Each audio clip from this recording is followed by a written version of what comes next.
Elle a reçu plusieurs prix et distinctions dans le milieu des arts visuels et célèbre cette année ses 50 ans de carrière. C'est avec un immense plaisir que je vous présente l'artiste peintre Ginette H. 50 ans de création, c'est aussi 50 ans d'engagement artistique, mais aussi personnel. Ginette, est-ce que tu as trouvé ça difficile de conjuguer ta vie personnelle et ta vie artistique au fil des ans? Je voudrais te dire un petit quelque chose avant de répondre à la question. Ce que tu viens de dire, 50 ans de vie, c'est quand même beaucoup, là. Je trouve ça émouvant. Presque avoir les larmes aux yeux. Si j'ai trouvé ça difficile, non, pas du tout. Je me suis consacrée entièrement à ma carrière, l'enseignement, la peinture, le design. Toujours Claude a toujours été là pour m'encourager, me stimuler. Il trouvait que je faisais des belles choses. Puis en plus aussi, peut-être que si j'avais eu des enfants, j'aurais pas pu avoir ce parcours-là. Le hasard a fait que moi, je me souviens, on s'est mariés en 1978. J'avais commencé à enseigner en 1975. Et je me donnais 5 ans pour établir ma carrière. Puis ensuite, on verra pour des enfants. Mais le hasard a fait qu'en 1980, j'ai dû être opérée. Je faisais de l'endométriose. C'était impossible d'avoir des enfants. J'aurais pu en adopter. Mais on a décidé que c'était correct comme ça. Puis de toute façon, j'ai été entourée d'enfants dans ma vie quand j'enseignais. Alors, j'étais comblée. À quel moment l'art est entré dans ta vie et peux-tu nous raconter comment ça s'est passé? Je ne sais pas pourquoi, mais je pense être née pour créer. Quand j'étais jeune, j'aimais colorier, j'aimais dessiner, j'aimais faire des dégradés de couleurs. Puis ça me satisfaisait, ça me faisait du bien. C'est sûr que des fois, j'étais peut-être un petit peu à part de Francine, parce que Francine, elle aimait ça jouer dehors. Moi, j'aimais un petit peu moins ça. Mais ça vient de mon enfance. Puis aussi, mon père était un bricoleur. Il a fait beaucoup de choses, mon père. Il était forgeron. Il a même fait une clôture en fer forgé. Il travaillait tout le temps, mon père. Puis ici, on voit les quenouilles. Je l'ai toujours gardé. Ça fait longtemps que papa a fait ça. Mais je l'ai toujours gardé. Je l'ai gardé tel quel, sans mettre de peinture dessus. J'ai respecté le design de mon papa. Je ne veux pas oublier maman non plus, parce que maman était aussi créative, dans le sens qu'elle aimait beaucoup coudre, tricoter, crocheter. C'était le manuel, maman. Fait que je ne retiens pas des voisins. Quel a été le déclic qui t'a poussé à devenir artiste peintre? Quand j'étais un petit peu plus vieille, j'ai découvert des revues, une petite revue, pas épaisse, c'était américain. C'était des paysages, des portraits.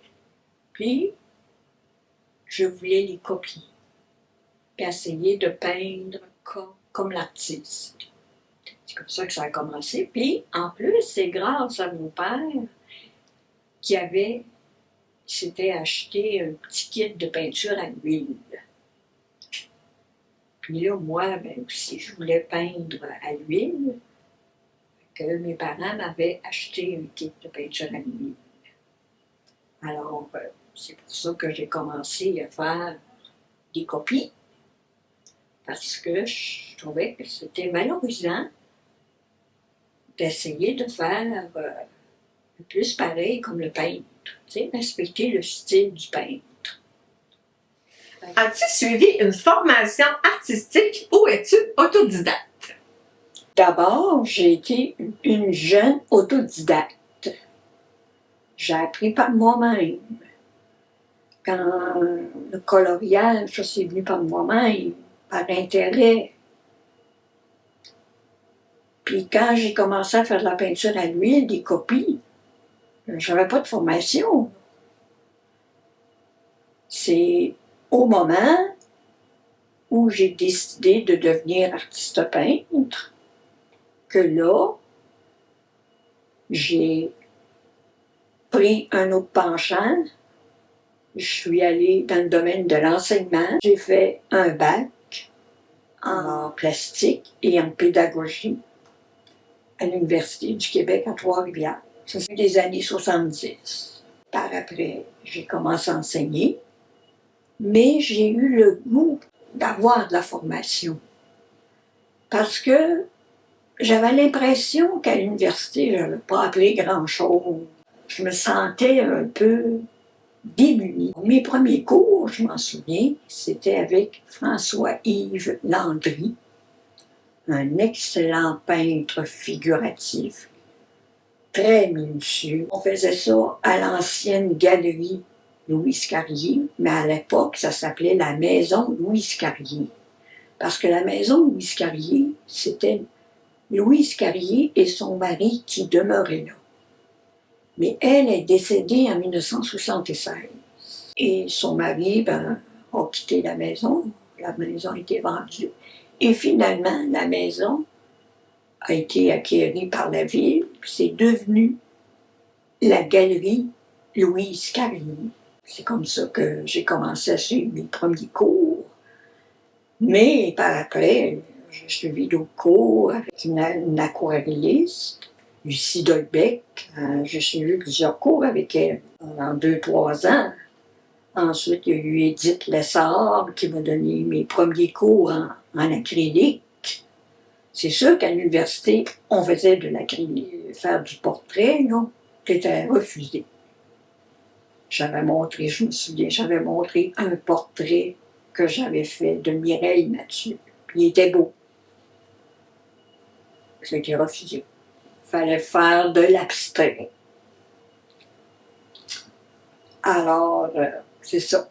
Donc, j'ai suivi plusieurs formations. À un moment donné, l'ARS, j'ai fait partie de l'ARS, qui est l'Association des artistes de la Rive-Sud, dont je suis membre depuis 2009. Et eux organisent toujours des soirées d'artistes, puis des ateliers de perfectionnement. Alors, j'en ai fait plusieurs. Je me rappelle de Noriko Imai, qui est une japonaise. J'avais appris à travailler avec la cire d'abeille, puis l'aquarelle. C'était spécial. Ensuite, il y a eu Alain Talbot, qui est un artiste quand même très reconnu à Québec, qui fait beaucoup d'expositions, qui fait des oiseaux, mais un style très personnel à lui, avec du collage. Je ne compte pas les formations, j'en ai suivi plusieurs. Rémi Clark, un peintre figuratif important au Québec. Ça a été une influence pour moi. Alors, non, j'ai toujours aimé ça, suivre des cours, pour m'outiller davantage, pour être polyvalente, essayer des médiums. Je suis allée dans des congrès, les congrès d'art décoratif et visuel. C'était géré par Natacha Wattier, la fille de Ginette Renault. C'était gros, ces congrès-là. Il y avait des salles d'exposition, puis il y avait des ateliers. Je suivais les ateliers rigoureusement. Ça pouvait aller de la peinture à vitrail à la peinture animalière. Une peintre importante qui m'a influencée, c'est une Américaine. J'ai un blanc de mémoire pour son nom. On avait fait une girafe. Et j'ai tombé en amour avec l'art animalier. Et c'est pour ça qu'aujourd'hui, je peins des tableaux d'oiseaux, de félins. J'ai fait une girafe. J'ai fait des oiseaux exotiques. Ces formations-là m'ont beaucoup aidé et m'ont stimulé dans ma créativité. Tu as accumulé de nombreux prix et distinctions. Lequel ou lesquels ont eu un impact particulier sur toi? Je dirais que 2 prix. Le premier prix, c'était une œuvre de la Fondation de l'Hôtel-Dieu de Lévis m'a acheté. C'était une scène d'hiver qui représentait le restaurant Les Anciens Canadiens. Puis il y avait des petits-enfants qui défilaient devant le restaurant. Puis pas très loin de là, il y avait l'école des Ursulines. Ces petits-enfants-là allaient à l'école là. Puis là, c'était le temps des fêtes. Fait que là, c'était congé. Alors, c'est pour ça que j'ai mis un sapin, puis des choses de Noël, pour représenter que c'était les vacances. Fait que ça, c'était un premier prix. Et un autre prix qui était important, qui est plutôt récent, la ville de Lévis m'a acheté une œuvre. C'est lors de mon solo qui a eu lieu à la galerie des Deux Ponts à Saint-Nicolas. Et puis, c'était du feuillage avec des lys très exotiques. Puis, ils trouvaient ça super beau, les couleurs étaient merveilleuses. Ils m'ont acheté ça, cette œuvre-là. C'était quelque chose que j'ai beaucoup apprécié. Puis, une autre chose aussi, je fais partie du RAV, le regroupement des artistes en art visuel, et je suis devenue peintre professionnel de façon officielle. Et ça, je suis fière de ça. Puis je trouve que RAV font beaucoup d'efforts pour aider les artistes. Parce que, petite parenthèse, malheureusement, le gouvernement semble oublier un peu les artistes. Et c'est dommage, très dommage. Parce qu'il y a des artistes, malheureusement, ont la difficulté à joindre les deux bouts. Et ça, c'est triste. Il n'y en a pas des tonnes d'artistes qui vivent de leur art. Ils doivent avoir un autre travail. Alors, c'est pour ça que je souhaiterais de tout cœur que le gouvernement fasse beaucoup plus d'efforts pour investir dans l'art. Quelles sont tes principales sources d'inspiration? Je dirais que, évidemment, c'est les fleurs. Maman aimait les fleurs, elle m'en cultivait beaucoup. On était à Rollet, en campagne. On avait une maison bien garnie de fleurs. Même mes parents y ont gagné un prix en 1977, quoi qu'on était le village le plus fleuri. Fait que maman a été une influence importante pour les fleurs. Évidemment, je ne suis pas une peintre qui peint sur le motif. Je l'ai fait, mais je ne tripe pas beaucoup sur ça. Ce que je fais, c'est que je vais sur des sites Internet libres de droits d'auteur. C'est bien important de respecter les droits d'auteur. Et je choisis une image qui me plaît. Ça peut être une fleur, ça peut être un paysage, ça peut être n'importe quoi. Et là, je vais réfléchir comment je vais l'interpréter. Parce que le but, ce n'est pas de copier l'image, c'est pas ça. C'est mettre ma touche à moi, ma touche personnelle. Quels thèmes reviennent souvent dans tes créations et pourquoi? Le plus souvent, évidemment, c'est les fleurs. Je pense que 90% de mes tableaux, c'est les fleurs. Mais il y a évidemment la nature. La nature, c'est beau, il faut la respecter, la nature. Moi, je suis native de Rouen, mais on a déménagé dans un petit village qui s'appelle Relais, qui est à 30 minutes de Rouen. Mais Rouen, la distance entre Rouen et Lévis, là, ben, ça prend 10 heures de route. C'est l'équivalent d'aller en Gaspésie. Alors, c'est quand même long. Puis, mes parents, ils ont acheté la maison paternelle et puis ils ont décidé de faire une ferme, d'acheter des vaches laitières. Et à un moment donné, on a eu 40 vaches laitières. C'était quand même beaucoup pour l'époque, puisqu'on parle là, au début des années 60.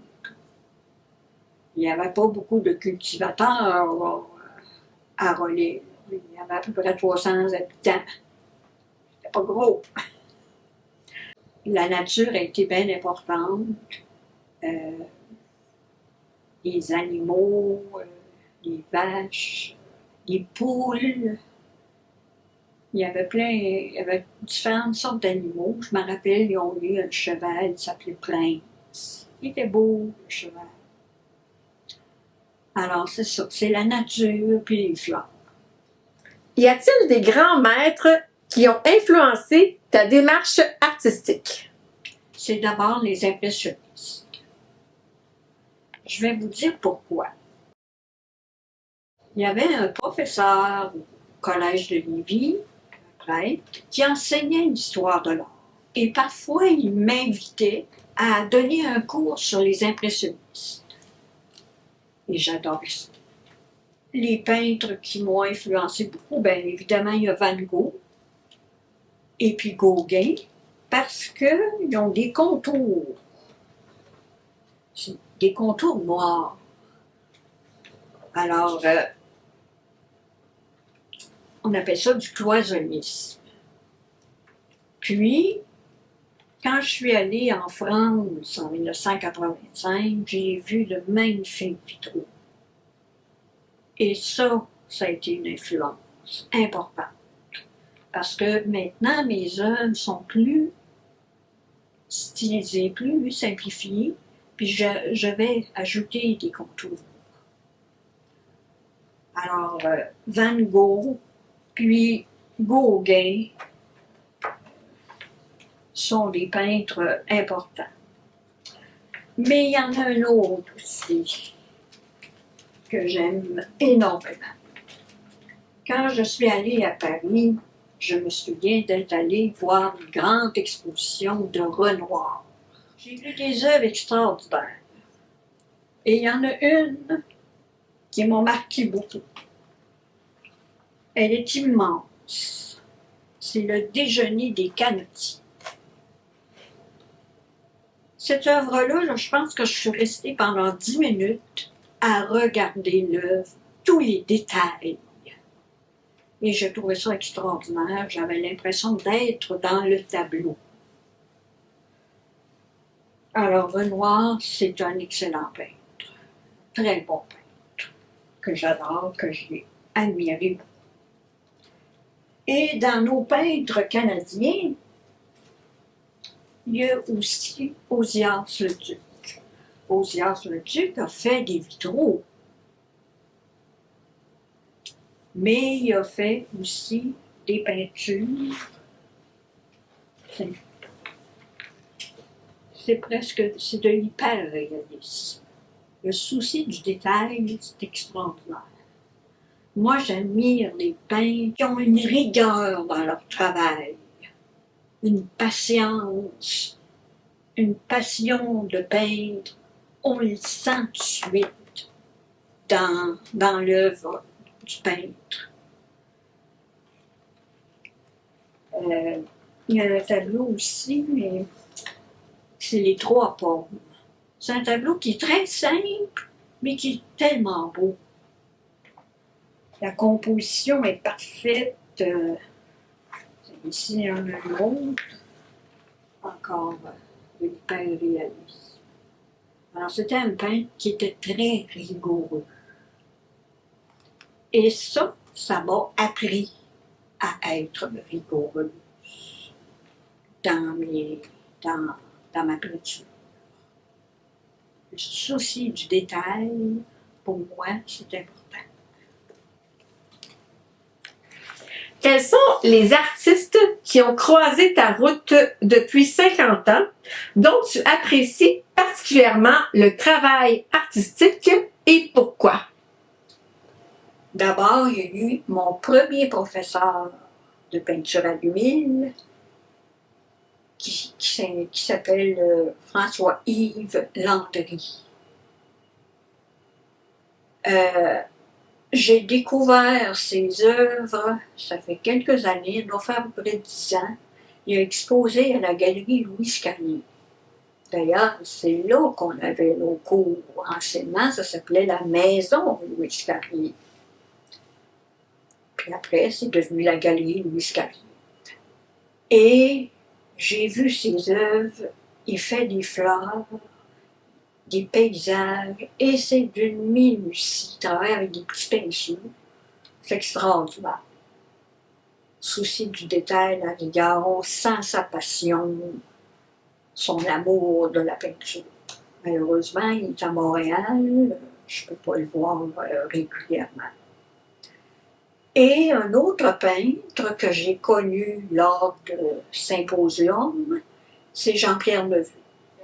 C'est un peintre figuratif, mais plus dans le domaine imaginaire. Il est très créatif. Il fait des œuvres, mon Dieu, gigantesques. C'est impressionnant. La créativité qu'il a. Puis en plus, c'est un chercheur. Il fait des découvertes scientifiques, surtout au niveau de la couleur. Alors, c'est un peintre assez impressionnant, qui a énormément de talent. Et lui, il vit de son art. Parce qu'il est connu, il est très célèbre. Puis, dans mon entourage, faisant partie de l'Association des artistes de la Rive-Sud, il y a une peintre que j'aime beaucoup. Elle s'appelle Louise Daigle. Elle a fait une exposition, c'est l'automne dernier, et j'ai été éblouie. Elle travaille avec... D'abord, elle a une formation en aquarelle. Elle a travaillé l'aquarelle pendant plusieurs années. Mais maintenant, elle travaille avec les encres à l'alcool. Et c'est extraordinaire. Je l'ai suivi d'ailleurs un cours avec elle. Mais j'ai été impressionnée. Elle avait des œuvres grandes. J'ai travaillé sur des papiers Yupo. C'est des papiers synthétiques, ça. Là. Elle a aussi des œuvres abstraites. C'est très coloré, c'est vivant, c'est joyeux. J'ai été vraiment éblouie. Vraiment. Tu es jumelle avec ta sœur Francine. Est-ce que cette relation précieuse a eu un impact sur ta démarche artistique? Francine, ma jumelle identique, était une femme extraordinaire. D'ailleurs, elle me manque toujours. J'ai une photo ici. On est photographié chez ma couturière Manon, à sa boutique à l'époque. Ça date de 2014. Alors, c'est nous deux, on voit qu'on s'aime beaucoup. Francine, Elle avait un talent extraordinaire. Elle a suivi des cours de musique et de chant. Elle a même suivi des cours avec Louise Belzile, mais il y avait une chanteuse québécoise qui est décédée maintenant. Mais elle avait une voix, Francine, elle avait une voix trop haute. Fait qu'elle a décidé de l'envoyer chez un autre professeur. Mais Francine, elle a une voix extraordinaire. Et on allait voir des spectacles d'elle. Et je me souviens d'un spectacle. Elle était habillée tout en blanc. Elle était magnifique. Elle a chanté l'Ave Maria de Schubert. C'était super beau. Et elle a chanté une chanson de Nana Mouskouri, Je chante pour toi, liberté. J'étais émue, j'en pleurais, tellement que c'était beau. On avait dit un ange.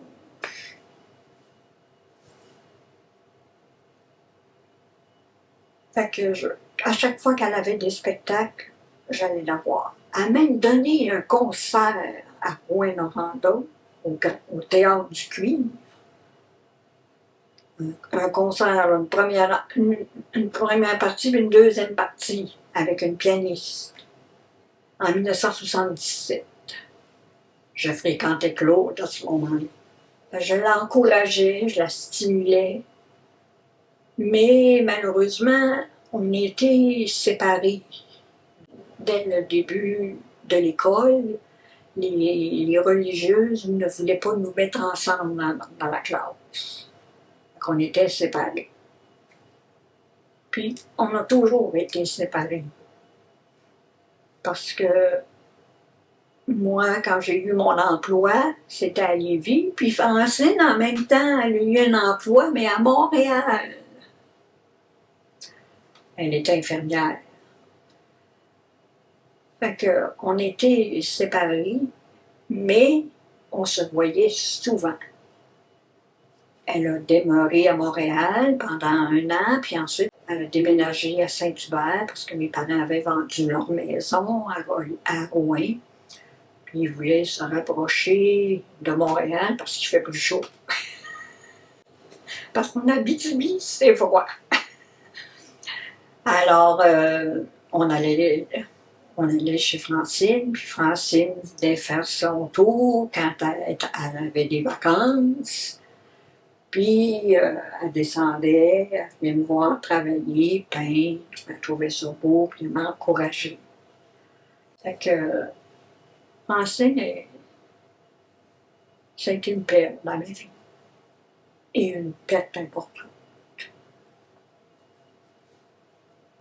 On s'est beaucoup aimés. Tu as également réalisé une magnifique œuvre qui s'intitule Les Jumelles. Veux-tu nous en parler? Bien, d'abord, ce tableau-là, il n'a pas été intitulé Les Jumelles tout de suite. C'est une œuvre que j'ai faite avec les étudiants. Je leur avais donné un projet à faire à partir de modèles vivants. Et puis, ils devaient styliser le personnage. Et j'ai eu l'idée d'en faire un. Parce que moi, à chaque fois que je donnais un projet à mes étudiants, je le faisais moi-même. C'était ma façon de créer. Et j'ai décidé de représenter les deux personnages, mais inversés. Ils se regardent mutuellement. Puis en haut, au-dessus de leur tête, j'ai mis une pierre, une agate. Et c'est là que j'ai décidé de l'appeler Les Jumelles. Puis, Francine, c'est une personne qui aimait beaucoup le bleu. Elle portait beaucoup de vêtements bleus. Alors, j'ai un personnage qui est en bleu. Ça, c'est Francine. Puis l'autre est plus dans les tons de couleur chaude. C'est moi, parce que j'adore les couleurs chaudes. C'est pour ça que je l'ai intitulé Les Jumelles. Puis je trouvais que ça nous représentait bien. Comment se déroule ton processus de création du début à la fin d'une œuvre? Je dois être influencée par quelque chose. Ça me prend une image, moi, pour partir. Un dessin comme ça, même, spontané, je suis un petit peu moins bonne. Alors, je pars d'une image qui est libre de droit d'auteur, bien important. Ensuite, je trace mon dessin sur ma toile. Au début, je vous raconte une petite anecdote. Elle était supposée d'être plus grande. C'était supposé d'être une 24 de large par 30 pouces de haut. Et là, quand j'ai commencé, je finirai jamais. Sachant que je suis têteuse.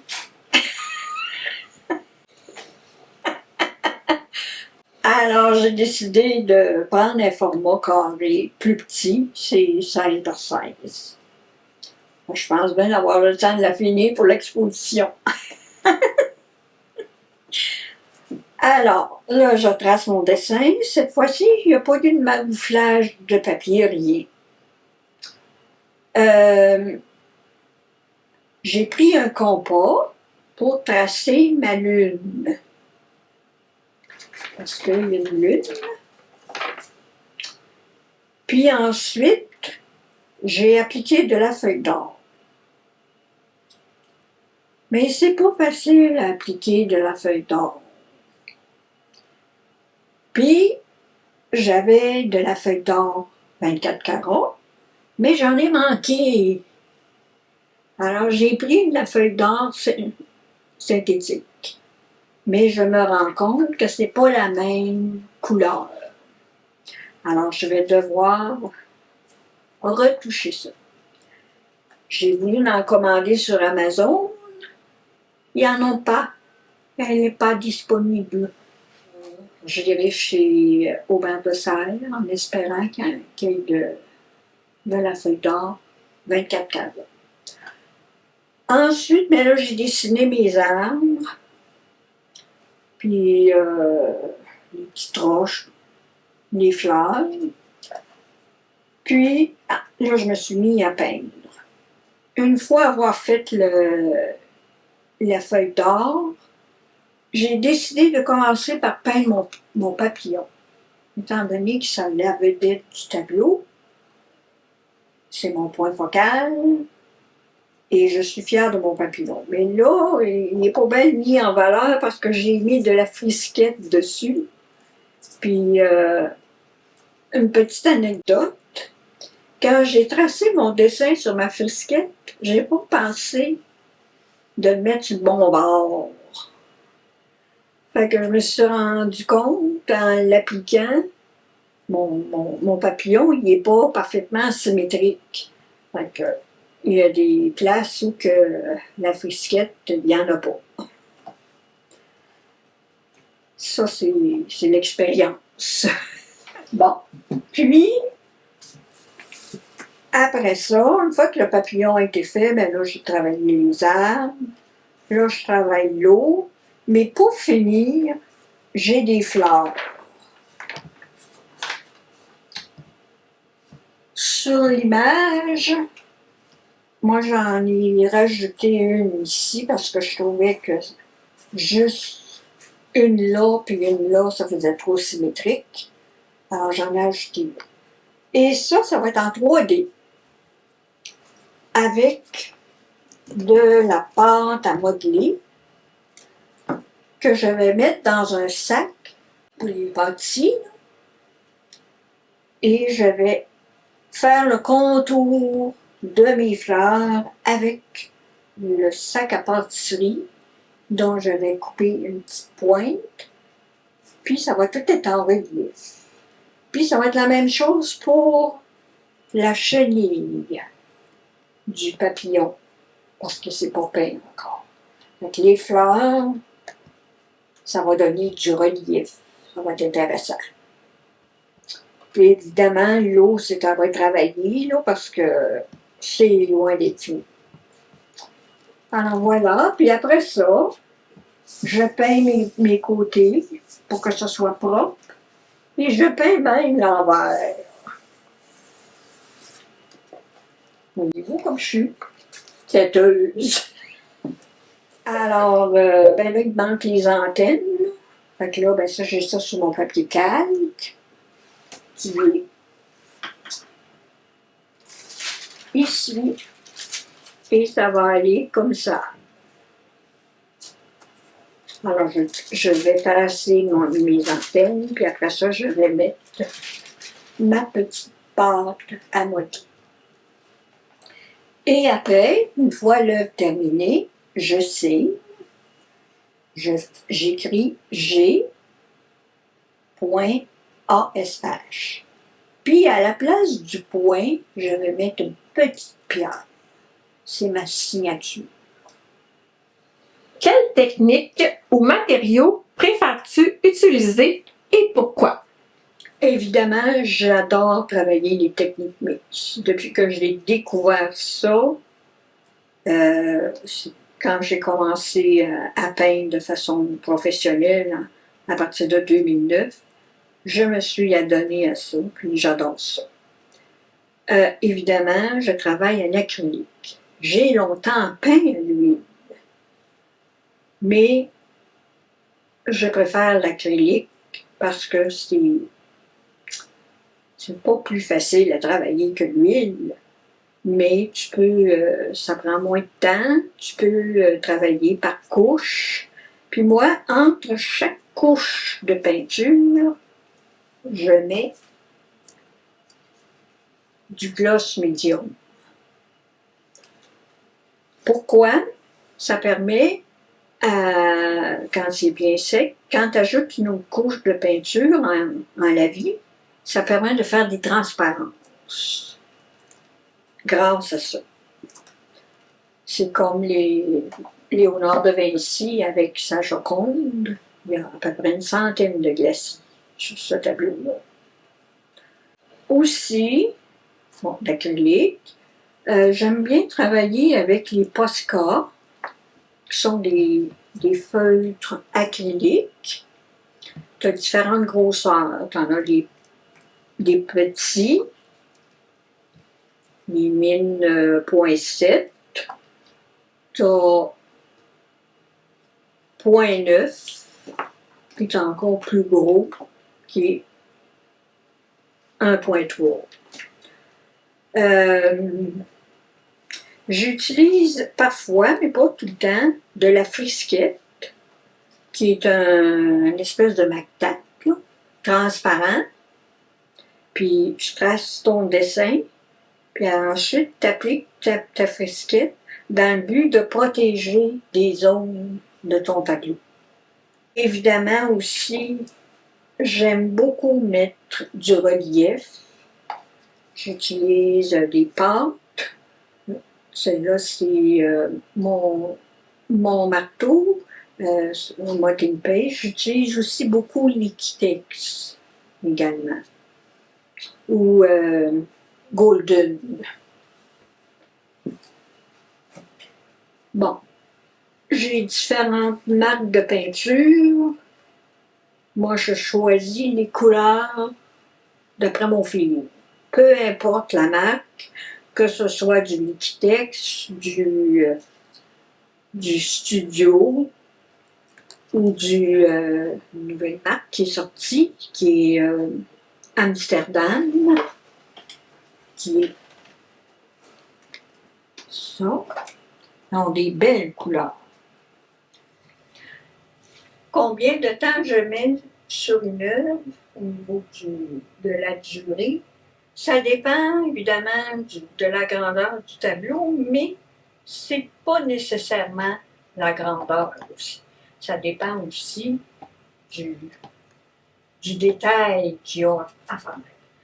Comme celle que je vous ai montrée tantôt, le papillon, ça fait plusieurs semaines que je travaille là-dessus.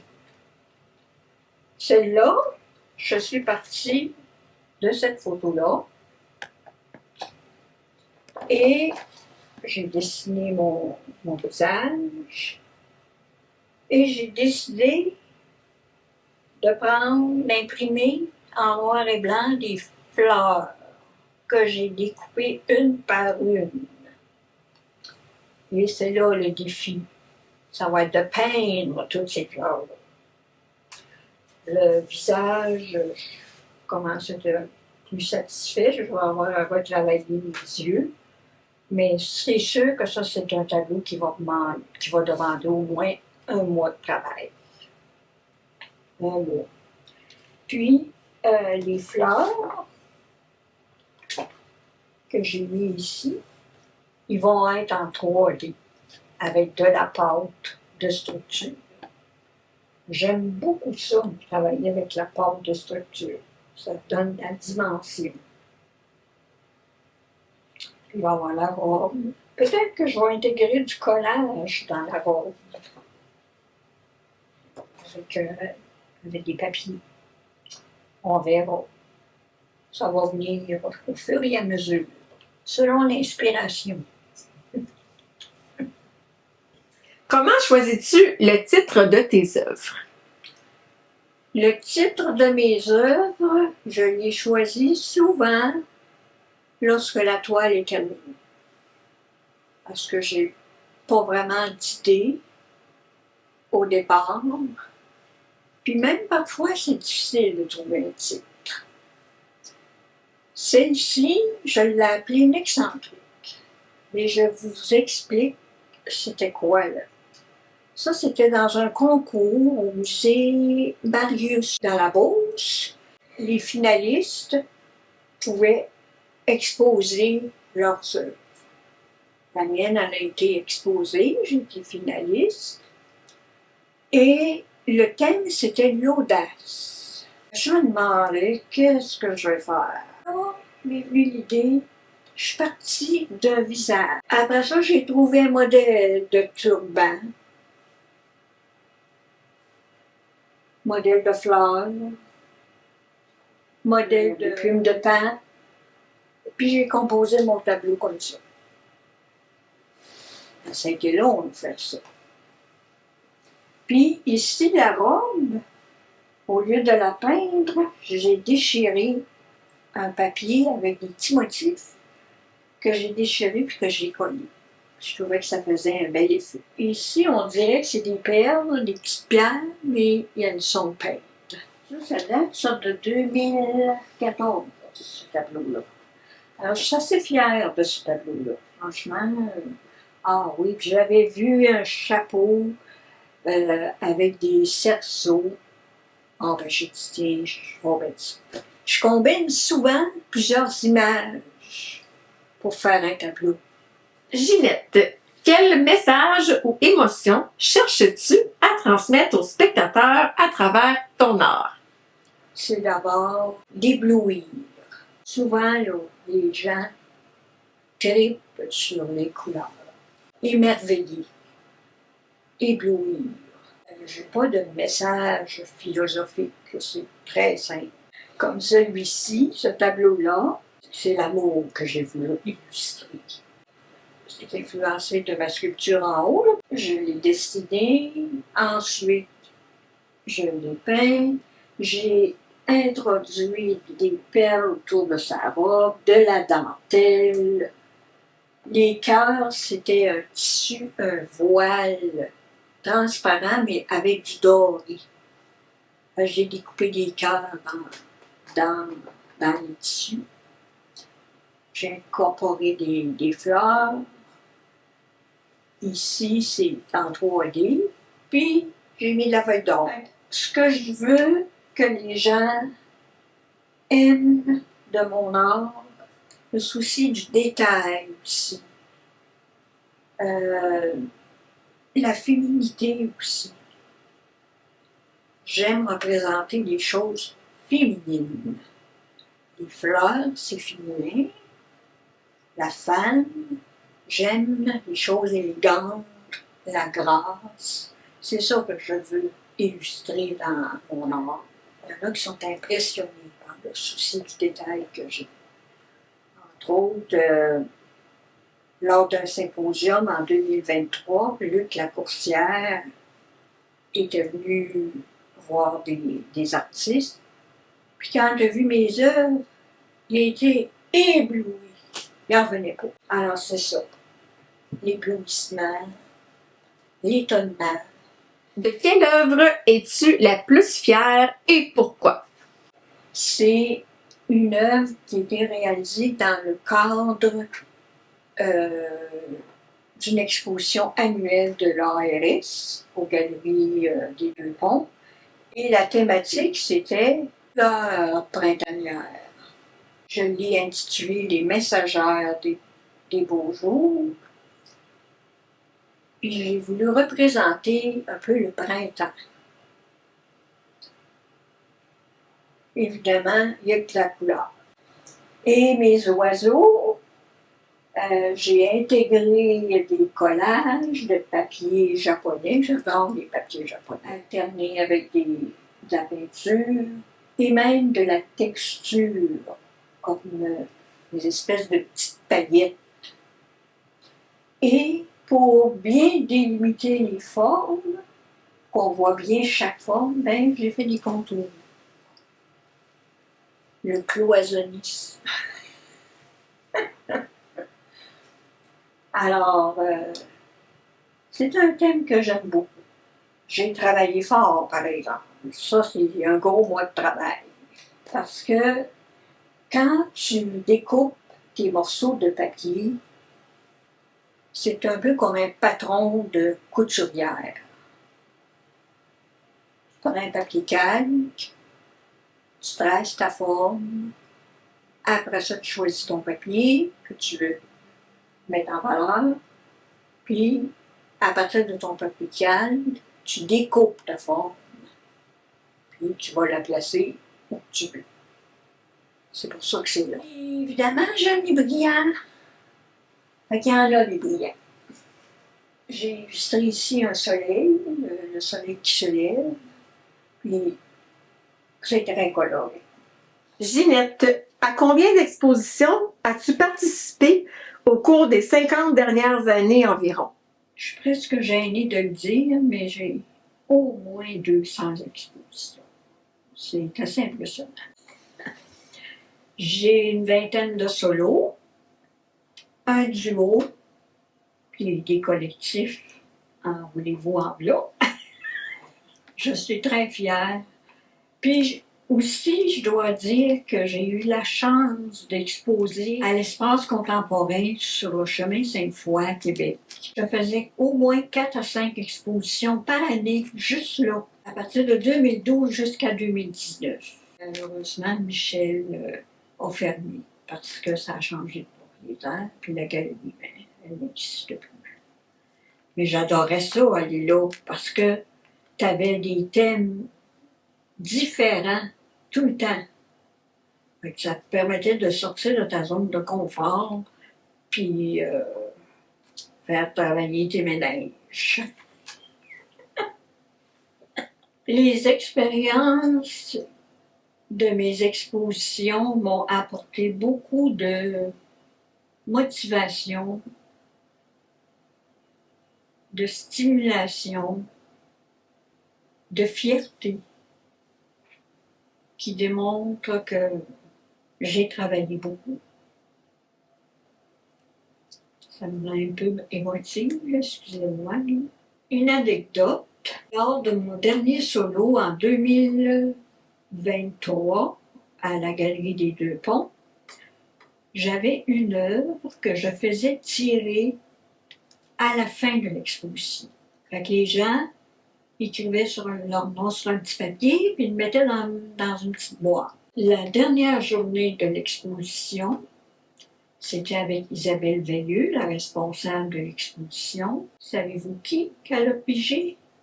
Claude Vallière, le directeur de la galerie Louise Carrier. Je n'en revenais pas. J'étais contente que ce soit lui qui ait gagné l'œuvre. Le soir, je me suis dépêchée de l'appeler. Il était content. C'est une belle anecdote. J'étais heureuse que ce soit lui. Parce qu'on est restés amis. Je l'ai eu comme étudiant en secondaire 1 jusqu'en secondaire 5, de 1975 jusqu'à 1982, ou quelque chose comme ça. Puis après ça, ben, il est allé étudier en histoire de l'art. Et après ça, ben, il est venu travailler à la Galerie Louis Carrier comme directeur. Il fait bien son travail. Il est excellent. Il est rendu dans la soixantaine. Je vieillis, mais mes étudiants aussi, ils vieillissent. Laquelle d'entre elles a été la plus marquante et pourquoi? C'est au tout début de ma carrière. C'était en 1981. Il y avait un monsieur qui m'avait approché pour exposer à l'Institut des Jardins, qui n'est pas très loin de chez moi. Il m'avait approché peut-être comme au printemps, puis l'exposition avait lieu tout le mois d'août. Ben, j'avais une cinquantaine d'œuvres. Il est venu une centaine de personnes. J'étais impressionnée, j'en venais pas. J'avais fait un discours, j'étais gênée quasiment. J'ai vendu 29 œuvres. Parce qu'à cette époque-là, les symposiums, c'était très visité. C'est un bel événement que j'oublierai jamais. Où peut-on voir tes œuvres actuellement? Dans les expositions, galeries ou dans le virtuel? Premièrement, je dirais que je suis très fière d'être en virtuel grâce à Mélanie Poirier, la galerie MP Trésor, où j'ai une soixantaine d'œuvres. Je suis très impressionnée. Mélanie, c'est une perle. Je n'oublierai jamais, je l'aime. Ensuite, je suis sur Art Total Multimédia. Ça, c'est international. Il y a une exposition, c'est international. Ça dure 6 mois. Puis il y a l'autre qui est Salon Découverte, qui dure également 6 mois. Là, je vais avoir 2 expositions, dont une qui commence demain. C'est l'International des miniatures. Il y aura 132 artistes et 18 pays de représentants. Une miniature, là, il ne faut pas que ça dépasse 12 pouces carrés. Donc, par exemple, 3 pouces de large par 4 pouces de haut. Mais j'aime ça faire des miniatures. J'adore ça. À chaque fois, c'est un événement qui vient à tous les 2 ans. Puis, il va y avoir une exposition organisée par l'ARS, l'Association des artistes de la Rive-Sud. Et la thématique cette année, c'est une exposition annuelle. Habituellement, elle se passe au mois de mars. Mais là, ils ont fait un changement. Ça va être tout le mois de juillet et une partie du mois d'août. Et le thème, c'est Reflet d'été. Il va y avoir un jury. Et puis, si je suis sélectionnée, je vais participer à l'exposition. Alors, je vais travailler fort. Tu as aussi un site web. Veux-tu nous en parler? J'avais pas de site web, moi, auparavant. Et là, je voulais en avoir un pour augmenter ma visibilité. Et un heureux hasard, j'exposais des œuvres virtuellement à la galerie MP Trésor. Puis, on a connecté ensemble. Puis finalement, Mélanie, elle a accepté de faire mon site. Il est très bien fait. Il est coloré à mon image. Puis ici, on peut aller dans mes œuvres.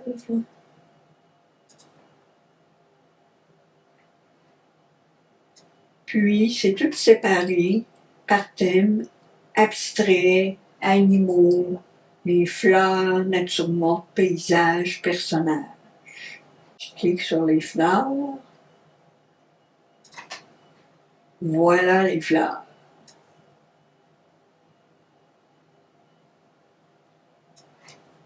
Il y en a beaucoup. Puis, ce que j'ai aimé, j'ai appris plein de choses avec Mélanie. Puis, je suis pleine de gratitude. J'ai appris comment faire des mises en contexte. Je ne connaissais pas ça, moi, avant. J'ai appris comment faire des publications sur Canva. Là, j'apprends à faire des GIFs, puis j'adore ça. Aussi, si on regarde celle-là, par exemple, mise en contexte.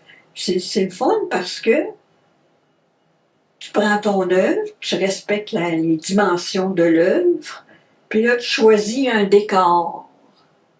Puis là, tu peux changer la couleur du mur, tu peux changer la couleur des accessoires pour que ça s'agence avec ton tableau. Donc ça, j'ai beaucoup aimé ça, faire ça. Parce que c'est créatif. Puis, ça me faisait penser un peu à ma formation en design. J'ai également une boutique qui s'appelle Redbubble, qui a été faite par Mélanie. Elle a fait des choses, la belle Mélanie, pour moi. Chanceuse, très chanceuse. Alors, Redbubble, Ginette H, GinetteH.com. Puis, ça, c'est toutes mes œuvres qui sont séparées par collection. Si, par exemple, je prends cette œuvre-là,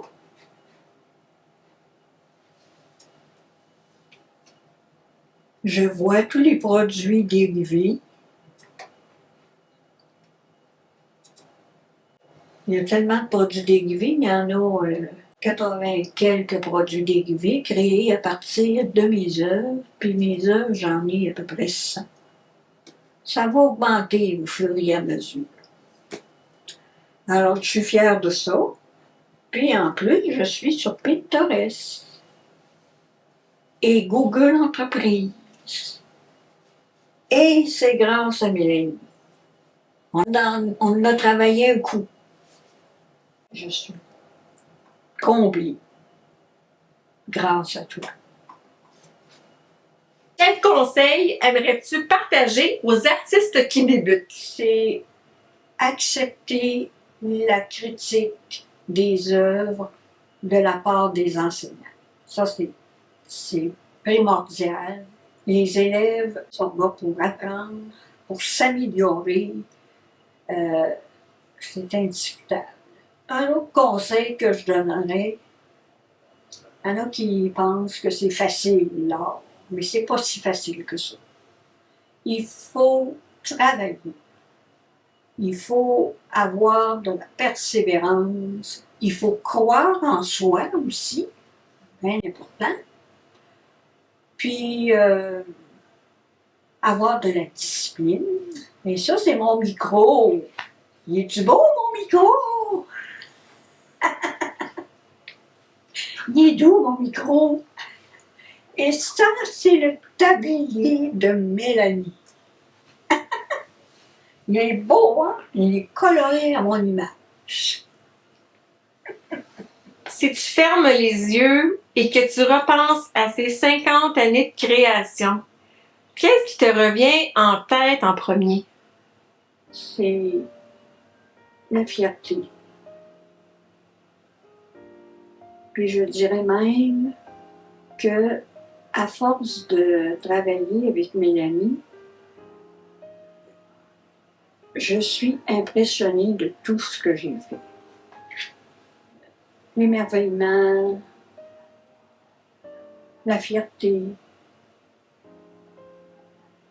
Malgré mes douleurs, j'ai jamais arrêté. Je suis une battante. Puis il y a plusieurs personnes qui me disent que je suis une battante.